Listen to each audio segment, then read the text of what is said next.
We now know that an electric field exists around a charge. We know its magnitude. We know its direction.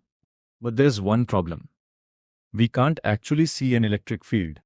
So how can we represent something invisible? We need a visual language for the electric field. Let's use our test charge again. Place a positive test charge near our source charge. It experiences a force away from the source.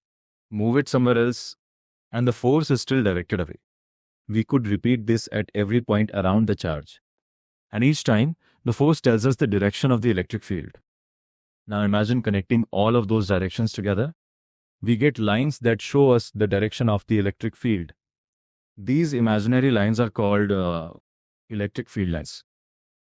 For a positive charge, the electric field points away from the charge. Therefore, the field lines radiate outward. Notice the arrows.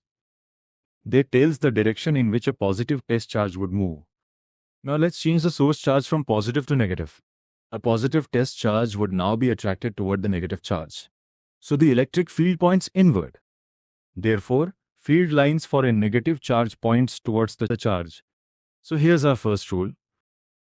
Electric field lines originate from positive charges and terminate on negative charges. For an isolated positive charge, they extend outward indefinitely. For an isolated negative charge, they extend inward from infinity. Now let's ask a more interesting question. Does the number of field lines tell us anything? Yes. The number of field lines we draw is related to the magnitude of the charge. A larger charge is represented using more field lines. A smaller charge is represented using fewer. But there's another important thing. Look at the field lines near the charge. They are packed closely together. Farther away, they become more spread out. This represents something physical. The closer the field lines are to each other, the stronger the electric field. When they spread apart, the field is weaker. This agrees perfectly with what we learned earlier. The electric field of a point charge follows an inverse square relationship, E equals to kq upon r square.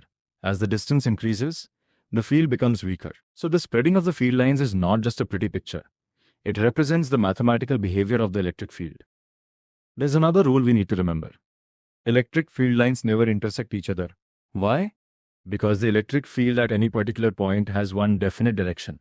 If two field lines crossed, that point would have two different field directions. That would be physically impossible. So far we've looked at one charge at a time. But what happens when there are two or more charges? Do their electric fields simply disappear? Or do they combine? In the next segment, we'll discover the principle that allows us to find the electric field produced by multiple charges. With this, it's time to say bye. See you in next episode.